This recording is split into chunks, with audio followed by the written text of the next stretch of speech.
এই দিনে যদি আইস ব্রেকিংই হয়, সেই দিনই আবার দেখা যাচ্ছে যে বিজেপি নেতার যে বক্তব্য, রাফাল বিমান পাঠালেই একদম বাংলাদেশ কেঁপে উঠবে, এই ধরনের কথা আমরা যেভাবে দেখি, একজন সম্পাদক কিন্তু নানানভাবে দেখেন একটা বৈঠককে। আপনি কিভাবে দেখছেন? ধন্যবাদ আপনাকে। দেখেন, ভারত সরকারের ভূমিকা, ভারতের কেন্দ্রীয় সরকারের ভূমিকা, সরকারের বিভিন্ন মন্ত্রীর ভূমিকা, ভারতের শাসক দল বিজেপির ভূমিকা, বিভিন্ন রাজ্যের ভূমিকা, মুখ্যমন্ত্রীদের ভূমিকা, আমাদের সাথে লাগোয়া পশ্চিমবঙ্গ, ত্রিপুরার ভূমিকা, এগুলোর মধ্যে আপনি মিল পাবেন না। মোটা দাগে যদি বলা হয় তাহলে কোনটা ভারতের অবস্থান? এখন সরকার বলতে পারে হ্যাঁ, আমরা তো এই যে কূটনৈতিক মিশনে হামলার জন্য ব্যবস্থা নিয়েছি, আমরা কি বলে পররাষ্ট্র দপ্তর থেকে আমরা নিন্দা জানিয়েছি, তারপরে আমাদের একজন কূটনীতিক তারা পাঠিয়েছেন তাদের পররাষ্ট্র সচিব আলোচনা করতে। এগুলো আপনি বলতে পারেন যে হ্যাঁ, ভারত তো সঠিক কাজই করেছে। কিন্তু যে বাদবাকি যে পক্ষগুলো বললাম, এগুলো কি ভারতের বাইরে? আমি গণমাধ্যমের কথা পরে আসছি। ভারতের গণমাধ্যম যা করছে চরম দায়িত্বজ্ঞানহীন, মিথ্যাচারে ভরপুর, এবং ওইভাবে উস্কানি দিয়ে ভারতে তো বটেই, বাংলাদেশেও অস্থিতিশীলতা তৈরি করছে এবং গোটা বিশ্বকে খুব বাজে একটা বার্তা দিচ্ছে বাংলাদেশ সম্পর্কে। সেটি পরে আসছি।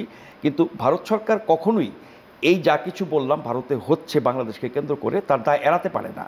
আর ভারত গত 16 বছর কিভাবে বাংলাদেশকে দেখেছে, কিভাবে কুক্ষিগত করেছে, তার স্বার্থ আদায় করেছে, তাদের পছন্দের সরকারকে বসিয়ে জোর করে নির্বাচন, গণতন্ত্র, জনসমর্থন কোনো কিছু ধার না ধরে তারা এরকম একটা সরকারকে ক্ষমতা রেখেছে শুধুমাত্র স্বার্থ আদায়ের জন্য।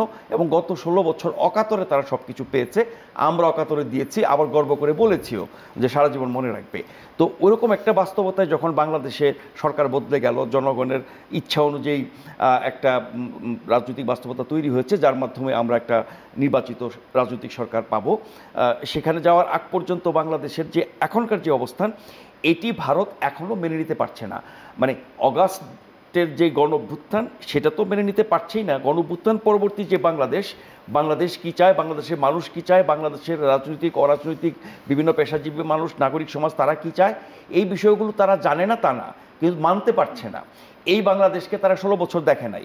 তারা যে বাংলাদেশকে 16 বছর দেখেছে এবং যেভাবে শাসন করেছে, নিয়ন্ত্রণ করেছে, শোষণ করেছে, সেই জায়গা থেকে যখন বাংলাদেশ সরে গেছে, এটা মানতে তাদের একটু সমস্যা হবে। সে কারণেই নানান রকমের নেতিবাচক প্রতিক্রিয়া সরকারি দল থেকে শুরু করে বিভিন্ন পর্যায়ে যেটি হচ্ছে, গণমাধ্যমে তো চরম অবস্থা। এখন যে তাদের পররাষ্ট্র সচিব বাংলাদেশে আসলেন, বৈঠক করলেন, কথা বললেন, আমি মনে করি এটা ইতিবাচক। কারণ এর আগ পর্যন্ত গত 4 মাসে ভারত যা খুশি বলেছে, যা খুশি করেছে, বাংলাদেশ তার প্রচণ্ড প্রতিবাদ করেছে। বড় দাগে যদি বলি, একটা জাতীয় ঐক্যমত হয়েছে একটা অংশ বাদ দিয়ে। সেই অংশটা কি? যে রাজনৈতিক শক্তি পরাজিত হয়েছে, পতিত হয়েছে, বিতাড়িত হয়েছে, অনেক বড় শক্তি, এখনও তাদের অনেক জনসমর্থন আছে, কিন্তু সেই শক্তির সাথে ভারত প্রশ্নে কখনোই ঐক্য হবে না। কেন হবে না? কারণ ওই শক্তি বাংলাদেশের চেয়ে ভারতের পক্ষ নিয়ে বেশি কাজ করে, ভারতের স্বার্থই বেশি দেখে। এটা 16 বছর তারা প্রমাণ করেছে। এর আগেও তাদের রাজনীতি তেমনটাই ছিল। ফলে ওদেরকে সহজ যদি বলেন যে আমি ভারতের বিরুদ্ধে, বাংলাদেশের স্বার্থে, বাংলাদেশের মর্যাদা, বাংলাদেশের সম্মান, স্বাধীনতা, সার্বভৌমত্ব যা কিছু বলি, একটা দেশের, একটা রাষ্ট্রের, একটা জাতি, সেই জায়গায় ওই শক্তির সাথে ঐক্য সম্ভব না। কারণ তাদের অবস্থানটা আসলে বাংলাদেশ বিরোধী, ভারতের পক্ষে, অন্তত এই জায়গাটা যদি বলি। সেখানে যে আলোচনা আজকে হয়েছে, আমাদের পররাষ্ট্র সচিব পরে যে ব্রিফ করলেন বৈঠকের পরে, আমার কাছে মনে হয়েছে একেবারে দুটো দেশ, স্বাধীন সার্বভৌম দুটি দেশ, পারস্পরিক স্বার্থ, সম্মান, মর্যাদা বজায় রেখে যেভাবে এক দেশের সাথে আরেক দেশের সম্পর্ক তৈরি হয়, কূটনৈতিক সম্পর্ক তৈরি হয়, আনুষ্ঠানিক বৈঠক হয়, একেবারে চোখে চোখ রেখে কথা হয়, উচিত কথা হয়, দেশের স্বার্থে জনগণের মনোভাবটা আপনার জানানো হয়, সেরকম একটি বৈঠক হয়েছে বলে আমার ধারণা, যেটুকু ব্রিফিং থেকে শুনেছি। ফলে বাংলাদেশের এই যে উত্তরণ ঘটেছে অবস্থানের, কূটনৈতিক অবস্থানের, আমরা তো 16 বছরের কূটনীতি দেখি নাই। গত 16 বছরে দু দেশের কোনো ব্যাপার ছিল না, সবই এক দেশিক ছিল।